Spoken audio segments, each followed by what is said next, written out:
12 buildings. That's all that stands between civilization and total darkness. Most people think of the internet as something invisible, a cloud, a signal floating through the air. But the internet is not a cloud. It is concrete, steel, and fibre optic cable. It has an address. You can drive to it. Every time you send an email, stream a video, or load a web page, your data travels through actual physical cables, buried underground and undersea. It passes through real buildings, real machines, and real people who guard them. The internet has a skeleton, and most of us have never seen it. At the heart of this physical skeleton are a small number of buildings more critical than any others. They are called Internet Exchange Points, or IXPs. They are where the global internet literally meets itself. Destroy the dozen most important ones, and nothing connects to anything else. So what exactly is an Internet Exchange Point? Think of it like an airport. Airlines, or in this case, internet service providers, all need a common place to hand off passengers or data to each other. Without that shared hub, every airline would need a direct runway to every other airline. That would be impossible. The internet is made up of thousands of networks called autonomous systems. Each one is owned by a company, a telecom, a cloud provider, a university. For these networks to talk to each other, they have to peer. Peering means, I'll carry your traffic if you carry mine. IXPs are where this peering physically happens. Not all IXPs are created equal. The world has about 550 of them, but traffic is massively concentrated in just a handful. The top 12 IXPs by traffic volume handle the vast majority of the world's data. Let's look at the biggest ones and the staggering numbers behind them. Number 1 on that list is Frankfurt in Germany. It is the single largest internet exchange point on the planet. At its peak, it has processed over 14 terabits of data every single second. To put that in perspective, that is more than 4 million high-definition movies streaming simultaneously, every second. Where exactly are these 12 critical buildings located? They are not spread evenly across the globe.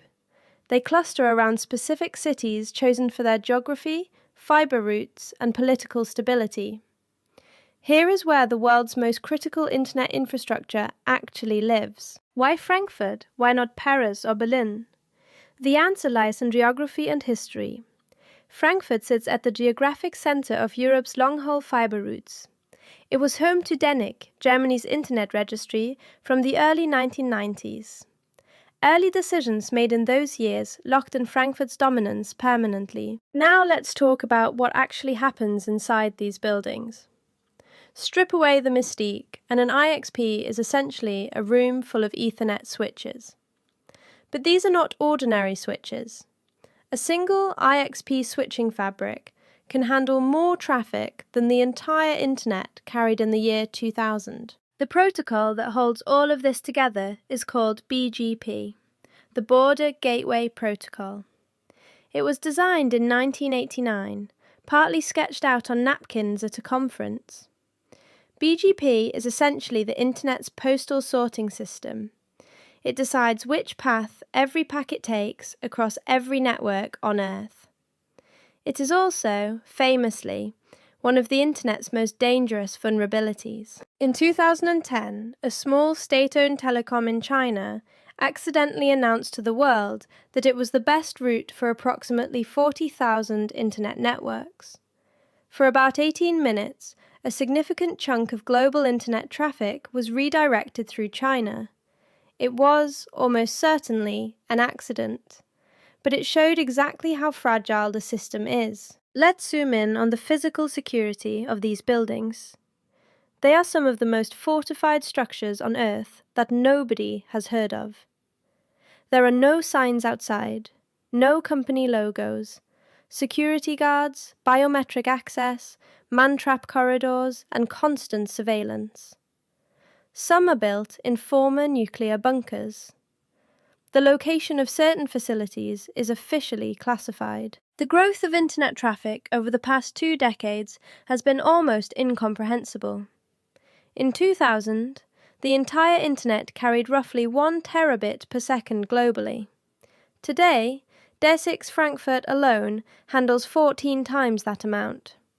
Here is what that exponential curve looks like. Who actually owns and operates these buildings? This is where it gets surprising. Unlike roads or power grids, these critical facilities are almost entirely privately owned. The biggest operators are companies like Equinix, D6, and Lynx.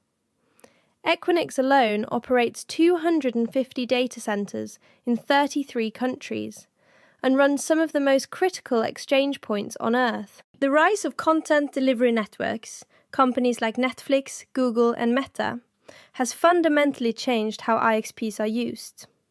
These tech giants no longer just buy bandwidth from ISPs.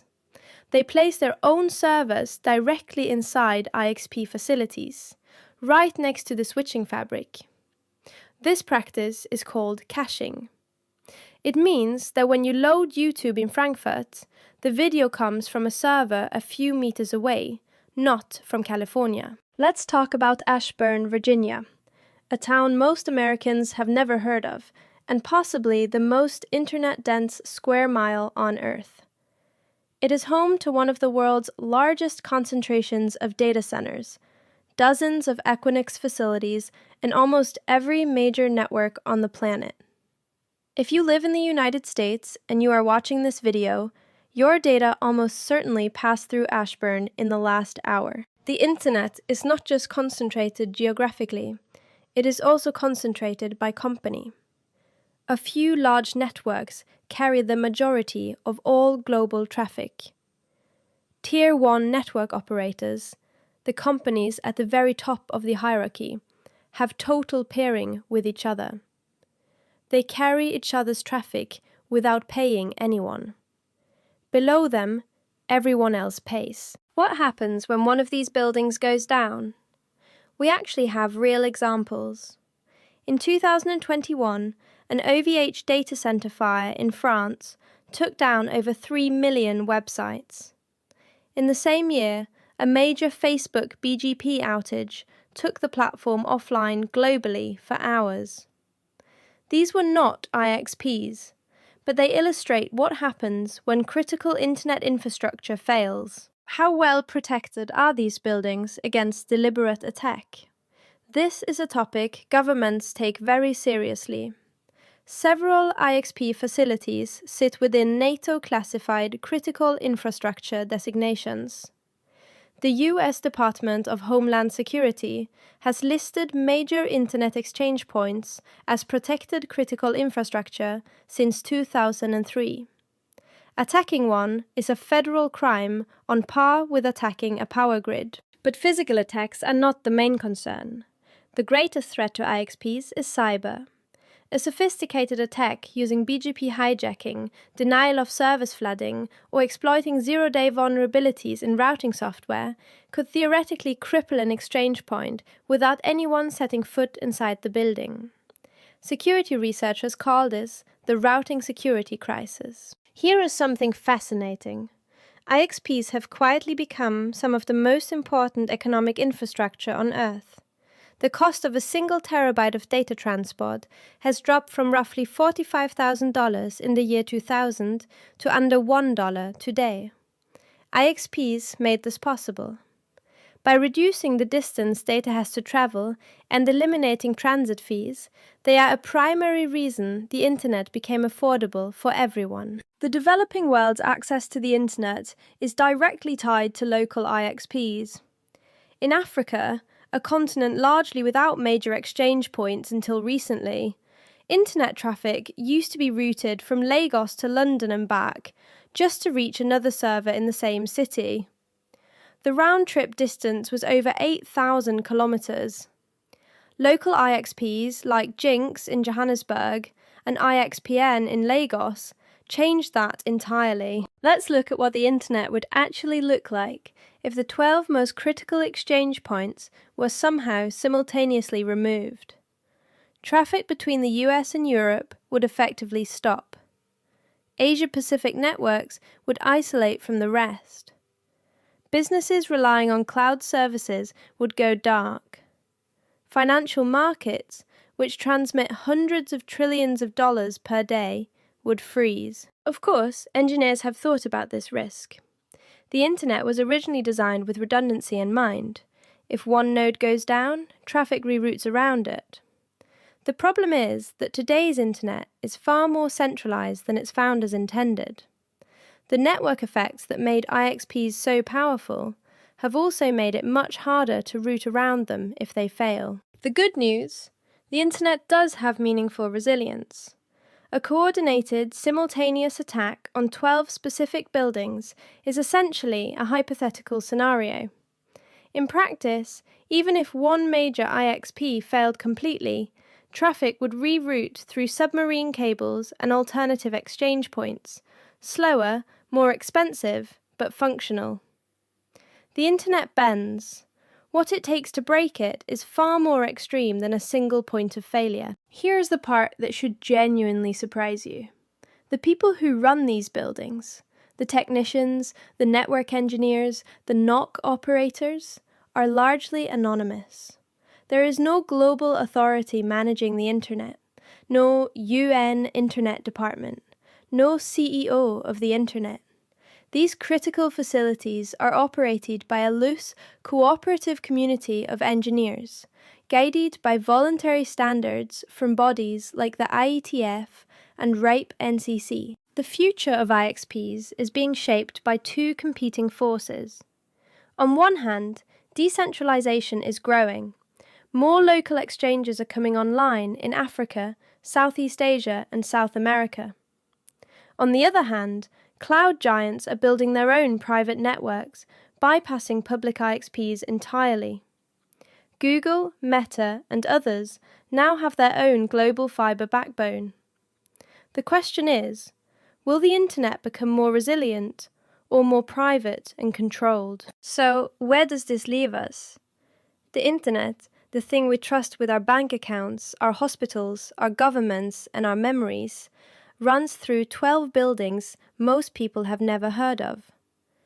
These buildings are guarded, redundant, and fiercely engineered.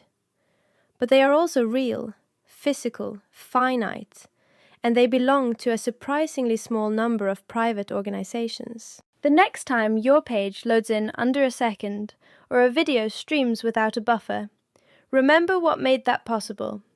A technician somewhere is watching a screen in a windowless building with no sign on the door, keeping the lights on for the entire connected world. They are the unsung architects of modern civilization.